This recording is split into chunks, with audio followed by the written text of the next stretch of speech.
Dans la vidéo que nous vous présentons, nous allons parler de l'attaque que nous avons choisie, qui est donc l'attaque sur Blizzard lors du lancement d'Overwatch 2.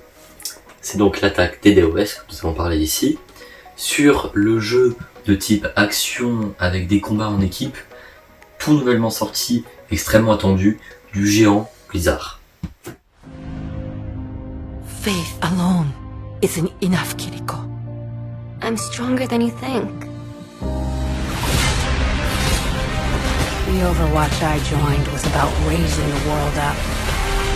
They can give the people hope again. Le 4 octobre 2022, Blizzard, en plus d'être surchargé par les nombreuses connexions liées au lancement d'Overwatch 2, a subi une attaque de type DDoS. Alors nous avons choisi de présenter cette attaque car elle a ciblé un launcher que nous utilisons quotidiennement, c'est-à-dire Battle.net. Alors que je rappelle, Battle.net est un launcher de Blizzard, créé par Blizzard. Et surtout, car du coup nous avons joué le 4 octobre à Overwatch 2, donc avec des amis, et on a particulièrement été visés. C'est-à-dire que déjà, on a tous été dans une file d'attente de 40 000 personnes, et nous avons attendu environ 30-40 minutes. Et dès qu'on a pu enfin se connecter et commencer à jouer, et ben pouf, plus rien, message d'erreur, et voilà, plein de nombreuses déconnexions inexpliquées en jeu, et comme vous allez le voir plus tard, et ben ça fait rager beaucoup de monde. Et en fait, nous avons cherché un petit peu, et nous avons découvert qu'en fait, du coup, ces nombreuses déconnexions inexpliquées et ce temps de latence, en fait, ce temps dans la file d'attente, c'est lié à une attaque de type DDoS qui a touché les serveurs de Blizzard. All right.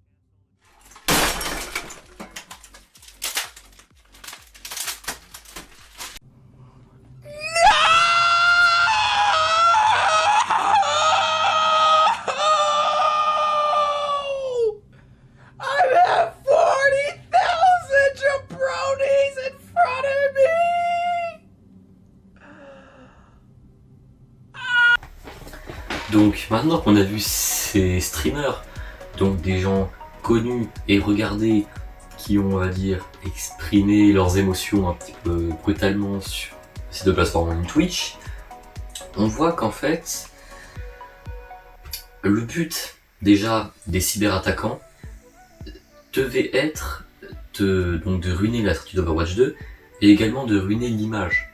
Car Overwatch 2, qui était le jeu le plus regardé sur Twitch au moment de sa sortie, Twitch est donc la plateforme de streaming où on a vu ces fameux streamers, ça va donner une mauvaise image au jeu, et donc les gens ne vont pas avoir envie d'y jouer, car ils vont se dire pourquoi y jouer si je vais faire rituel temps d'une heure pour qu'au final on me vire. Donc ça c'est très mauvais pour Blizzard. Et donc également donc l'attaque des DDoS, donc qui consiste à envoyer beaucoup trop de requêtes à un serveur pour pouvoir le surcharger, en utilisant des machines qui ne sont souvent pas les nôtres bien évidemment.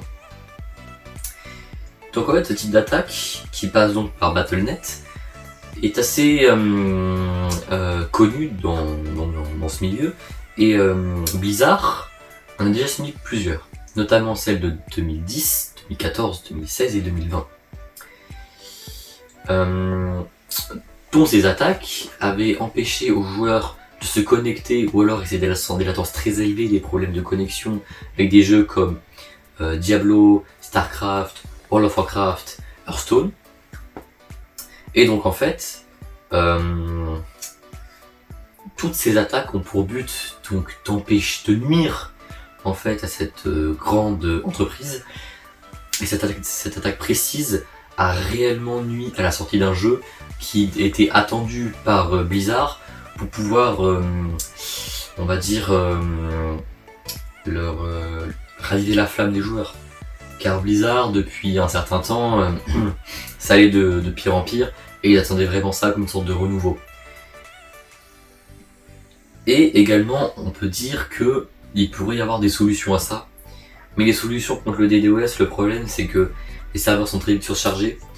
Il faudrait trouver un moyen d'essayer de contrer ces bots, ou alors d'avoir plus de serveurs pour être plus préparé à ce type d'éventualité le jour J lorsqu'on lance un jeu. Mais en tout cas, ça reste quand même compliqué à gérer pour une entreprise même aussi grande. Et les impacts qu'il y a eu ont vraiment été très graves. Finalement, même si nous ne connaissons pas encore aujourd'hui les cyberattaquants, l'impact laissé par leurs actions restera gravé dans le cœur des fans d'Overwatch. Et même si, pour une grande entreprise, avoir plus de serveurs semble onéreux, parfois vaut mieux investir que de perdre sa réputation et ses consommateurs.